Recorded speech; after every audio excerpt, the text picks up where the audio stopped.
This is MagicBrad here. I'm in the Magic Lounge today, a different location. I kind of pivoted. So today we've got our friend John Armstrong with Full Spectrum Coaching and Consulting, and we're going to be talking about the ninth of the journey of implementation. So it's kind of interesting how we go about doing these things. It's a different kind of way. We don't really have something all planned out. We kind of got it planned out, but then we kind of get improvisational, and I kind of like that. So let me go get my friend John. Just got to find him in the green room there. Hey, John. Hey, Brad. You made it. Good to see you again. Love your humor. You too. Love your energy. You gotta have humor. It's all about, life's a big joke, right? It's a riddle and a joke. Yeah, I guess you could say I like the riddle. I think that's the... Well, it is. And as I mentioned in the green room earlier before we went live, I wanted to share something with you that may or may not be relative to our topic of implementation. But I get a lot of these things happening, and I call them coincidences with a hyphen, where it's a coincidence. Because some people say there's no such things as coincidence. But it's a coincidence of two things coming together and they converge. And you got to keep your eyes open for these little coincidences. I was updating one of my web pages, and it's a chronological from my birth of all the things that I've done up to now. And I was working on this one where there's this friend of mine that used to teach people how to exhibit. He had an effective trade show exhibiting seminar. And you teach exhibitors how to be effective with their trade show exhibiting.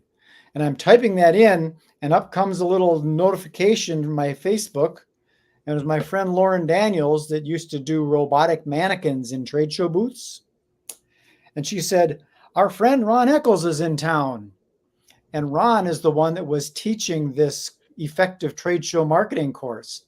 So it happens almost instantaneously sometimes for me. As I'm typing this in, this message comes up and says Ron's in town. He lives in Denver now, but he used to live here. So isn't that interesting how that stuff aligns like that? You can call it a coincidence, but I think there's more to it than just coincidence. I think they're fun when this happens. Yeah. Serendipity Mm-hmm. things, you got to pay attention to that kind of stuff. To me, it feels like you're coming back home. So that's maybe how this implementation comes, because we're coming full circle around to it. The analogy I use is like, say you're driving from Minneapolis to Los Angeles. And when you leave Minneapolis, you see the Mall of America, and you see 694, 494. You see these familiar landmarks. And as you go further towards your destination out there in Los Angeles, you start not seeing things that are familiar until you get to Los Angeles and you do your thing, and now you're on your way back home. As you get closer to home, all of a sudden you see there's the Mall of America and IKEA and REI. You start seeing these familiar things again, so you start having coincidences. You know what I mean? I hear you. Yeah. It kind of feels like that's what we're doing now, is we're coming up to this implementation, you call it. Here's our little chart, by the way. Number 9, implementation. Yeah. If we so choose to want to implement some of our new awarenesses, our new skills, this is the phase for that. If you so choose. So you can go to the implementation stage and not do anything? Yes, I've been there many times. I'll procrastinate, or I'll get stuck, or I'll just let fear get the best of me, or what was the other one? Recent saboteur, I'm forgetting it. Anyway, yeah, I can get stuck and not implement anything. Or like, one of the challenges at the implementation stage is the scope of action. We're coming back. There's something anew in us. And at times we feel like we have to do something massive to prove to ourselves, to prove to others. And sometimes massive action is appropriate, but sometimes just small incremental action, implementing small action, is appropriate. And those saboteurs can get the best of us and we're going to tippy toe in because of fear or something. And actually massive would be more appropriate at that time. Or, actually, one of my coaches talks about we overestimate what we can do in 1 year and underestimate what can be done in 5 years. I was just thinking about that because the word massive seems like it's really big. But Yeah. the reality is you could have a boulder on the side of a cliff, and if you have a lever, it doesn't take much power, and it's really creating a small action enough to get that boulder to go over the tipping point, and it could create some massive action by just using gravity. Let it go. They both have impacts, Yeah. the incremental and massive action. Yeah. And I think you talked about momentum. I can't remember, you were just saying momentum. Maybe that was before you sent me to the green room. But essentially, this is the place of keeping the momentum going. We've built momentum throughout the whole hero's journey. And as we come back, you were talking about we're going in a spiral now, spiral of change. And so here we want to implement some new actions, some new behaviors, some new perceptions, receive things in a different way. Some new stuff. This is the new. This is implementing new. Yeah. This is Yeah. getting, and I'll throw out this phrase. I've got a little list here of what implementation steps look like. But one of them, I think it was the analogy of getting our sea legs. Sea And legs.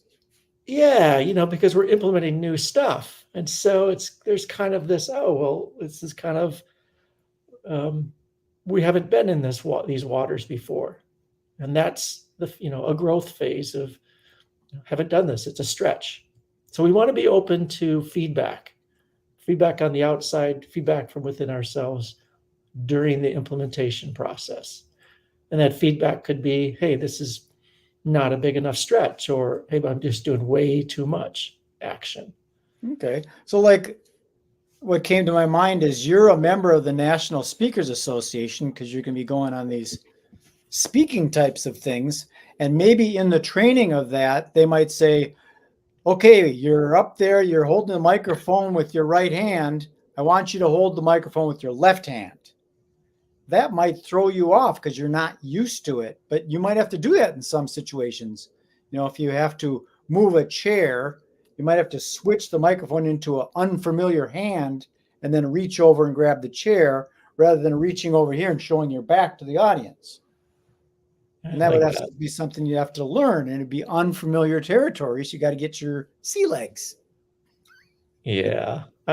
I'm currently doing a year-long MC role, and I want to get off script.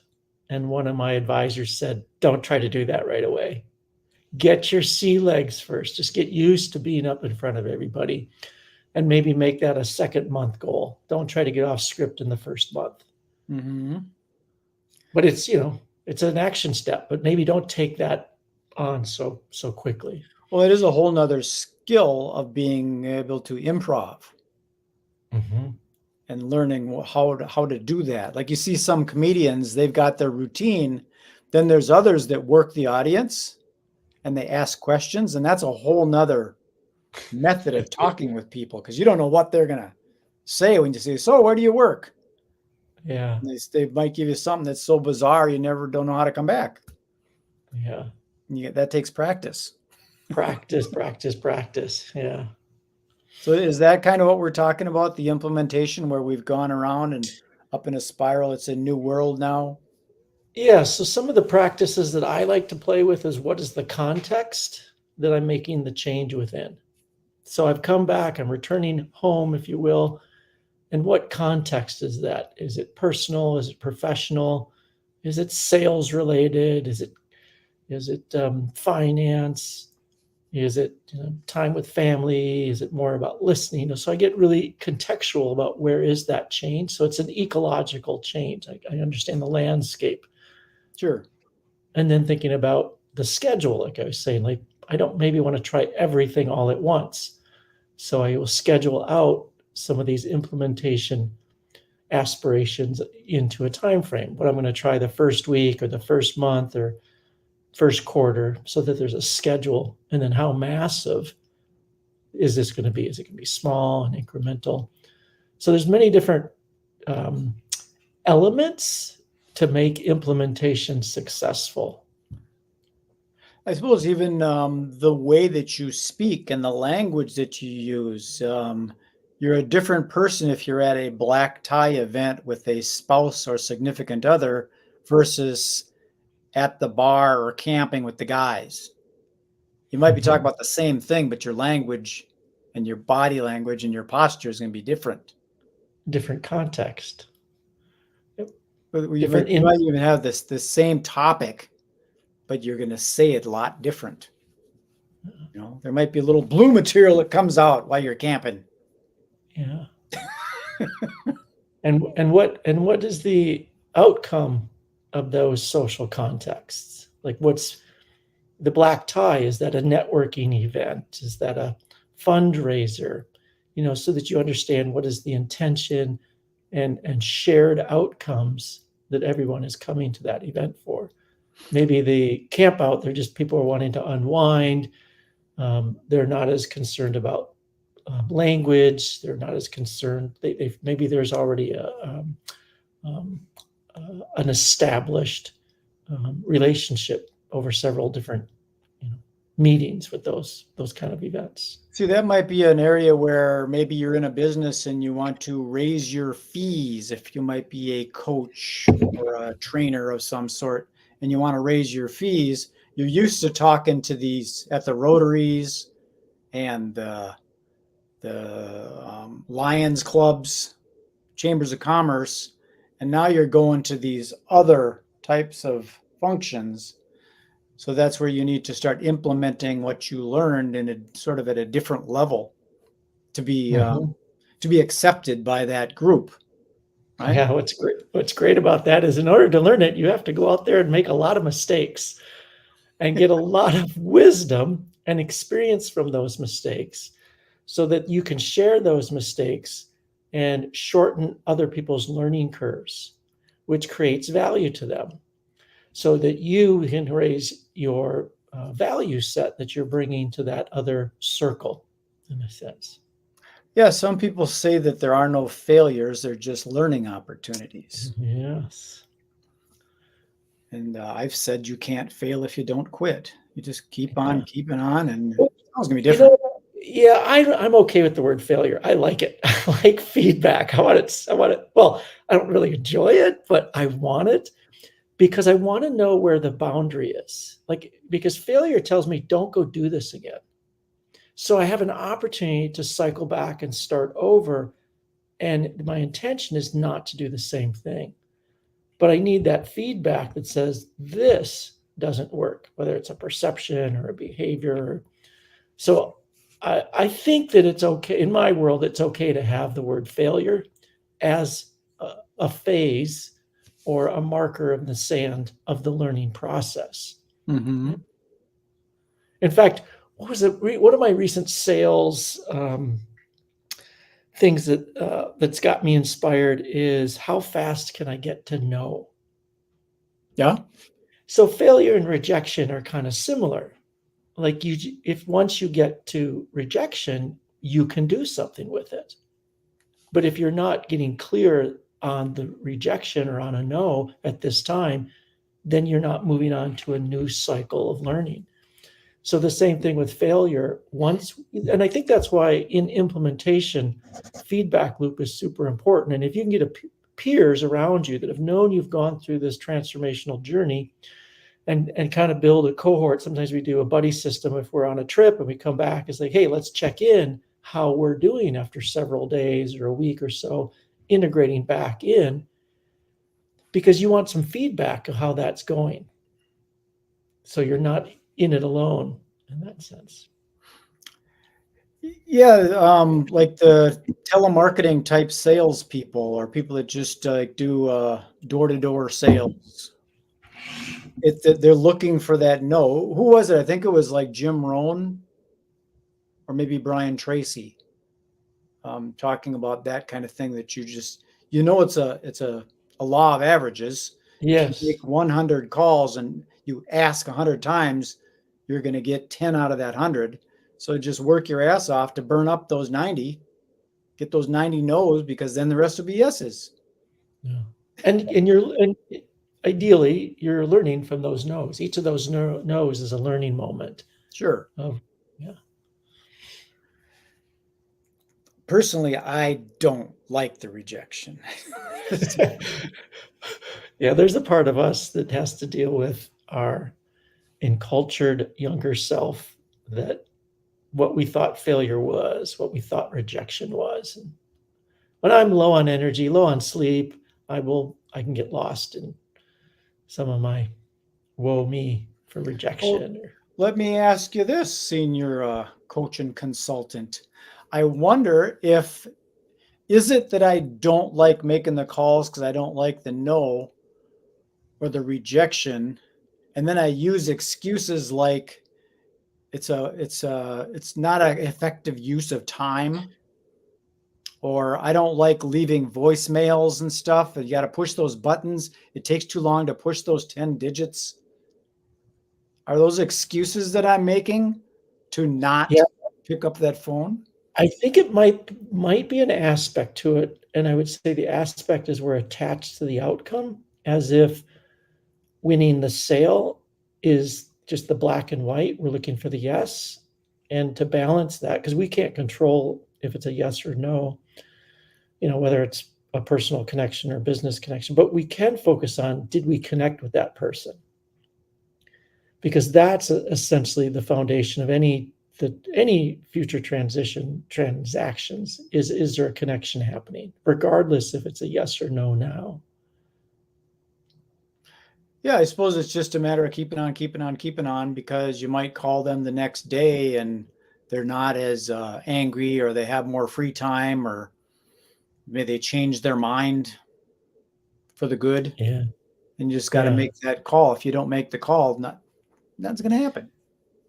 Right. We're usually assessing, do we have the solutions to somebody's problem, and are we the person? Is it a fit? Are we the person that they want the solution to go through that solution with? And then lastly, is that the timing right? Is this the right time for that? Well, sometimes you don't know if you're the solution or not. You might be the solution, and maybe the problem might change. Well said. Or the problem different than we thought it was. Yeah. Yeah, they might like that friend that I mentioned, the Ron Eccles. He tells a story in his thing about this guy that was selling telephones, and they had all these fancy dancy telephones with the call waiting and the caller ID and the forwarding and all these different little buttons to do all these cool little technical things. And a guy comes walking in and says, "I want that one." And the guy says, "Well, why do you want that one? It's just plain. There's none of the features on that. Why do you want that one?" And he says, "Big buttons. I work in construction. My guys have big fingers. They need big buttons." Yeah. So the one person was thinking, "Oh, the technical new options." And this guy was just thinking practicality. I just need to go beep, beep, beep, beep, beep, beep, beep. That's a great example of listening to somebody else's needs, because we're assessing what is it that they need and how can we support them in that. Yes, asking the questions. Yeah. So that could fall back into our little implementation thing. Should you be implementing, or should you be asking a few more questions, even if you're asking questions to yourself? Yeah, I'm going to throw in here my last little metric for implementing, which is listening. What?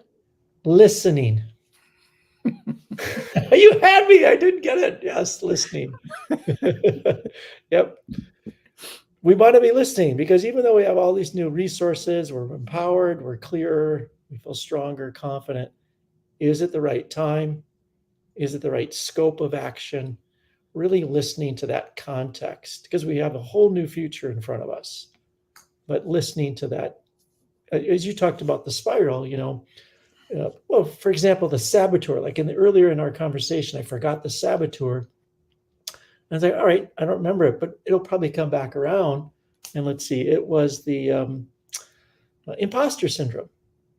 Okay. So let's not force our implementation practices. listen for the right situation, listen for the right timing. And if it isn't there, we don't try to force it. It'll come back. The opportunity will come back. Oh, like if you forgot what you're going to say, all you see is got to keep on going, and all of a sudden it'll pop back in when Let it's it come back. Or, like here's an example. Like I didn't shut my YouTube off. I stayed up a little too late. It's like, oh man, I did it again. Well, there's going to be another time.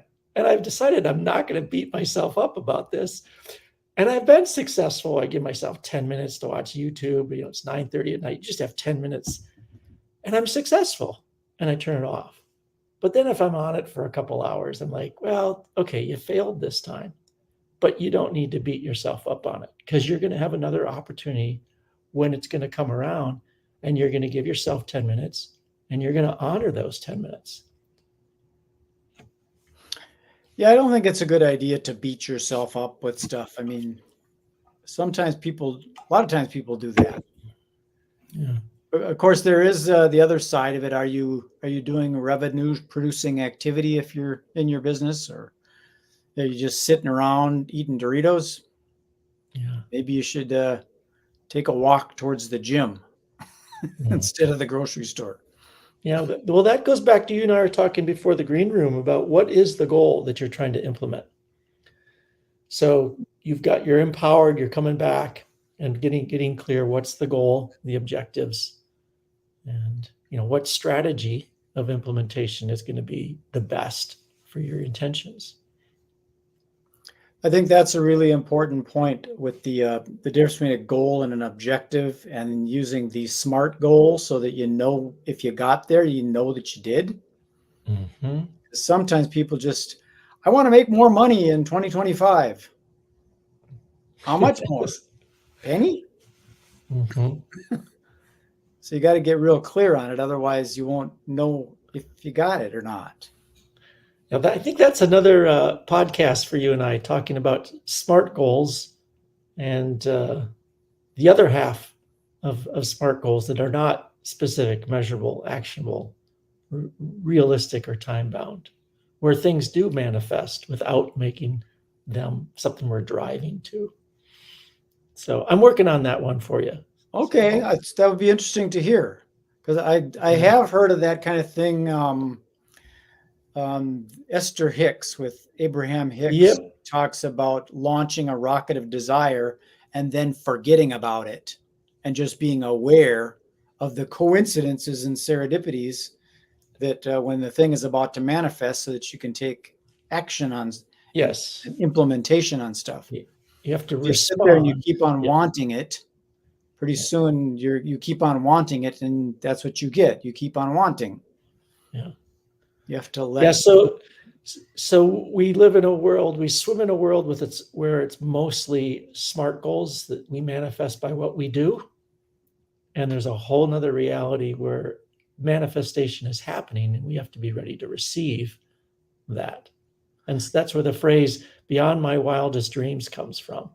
Well, yeah, as an example, years ago, back in 1998, I had a situation where my business all fell apart and I didn't have any money. And I ran away to California with $600. And fortunately, I had a friend out there that had a martial arts school, and that's where I stayed with my sleeping bag on the karate school floor. And wasn't making any money. I didn't know how to do anything out in LA. And then a magician friend of mine that is an actor out there in LA, he called me up and says, "Hey, you want to work on a project?" But I didn't have any plan for that. Yeah, there you go. But I was ready to take advantage of it. And I said, yes. And it was very much fun, and I made some good money doing it, and it came out of nowhere. Yeah. So you do have to be ready for those little things. I kind of wonder sometimes, what if you said yes to everything? Yeah, which is interesting, because you want to balance yes and no's and be responsive to, when you say no to something, you are saying yes to something else. When you're saying yes to one thing, you're actually saying no to something else. So I don't think they're mutually exclusive. Yeah, it depends on what you're saying yes or no to, right? Yeah. But I think if you say yes to a lot of things, then you're going to get more things. They might be bad things, but well, that I think, that kind of cycles us back to the beginning of our conversation weeks ago, which was the call to adventure, the quest. And so thinking about invitations, and do you have a yes to that invitation or a no to that, and being sensitive or vigilant about, hey, is this taking me farther along that, is that on our little chart here? Yeah, well, I think what do I have it in there? Go back to that slide. The question. Yeah, that's the invitation. So whenever a person invites you to something, it's a small quest. It might be an hour-long event. It might be coffee. It might be a weekend retreat. It might be a seminar. It might be a trip across the world. That is the beginning of, we could say, a micro hero's journey. And so we're listening to, is that a yes or a no? And then we're listening again to number 2. What are my saboteurs? What's my resistance? And we start the whole journey over. I'm wondering if we should maybe do that, seeing this is the 9th of 9 and we're at the end of the cycle, if we should maybe take a little time and review 1 through 8, then 9. Okay. Should we do that? Let's do it. Yeah. Okay. So it's 4:26 right now. So we got time. Okay. Oh, you know what? Let me just check something really quick here. We actually don't have time. I looked, we're already at 26. Yes, I've got a 5 o'clock across town. So yeah, we better not. Okay. We will summarize. You know what we'll do? What we'll do is we'll tie this in. We'll recap the hero's journey when we get into goals. And that sounds good. I'm fascinated that it's we've been talking for almost half an hour. Where did the time go? We made a time of it. This was the time of our life. Well, before we disappear, let's talk a little bit about this, because this happens once in a while. Yeah, we had a great meetup this week. You just recently did that. Yesterday was the 3rd Thursday of the month. We did our noon to 1 Zoom call. I think we had 3 new people on there. And this is a mastermind style. It is free. Just need to get on the website, Full Spectrum Coaching and Consulting, to sign up. And it is a mastermind style. So I am not directing as a coach or consultant, but inviting people into just being present. What is present for them? And then looking, what would people want to get out of the session? And we play with the principles of open space technology.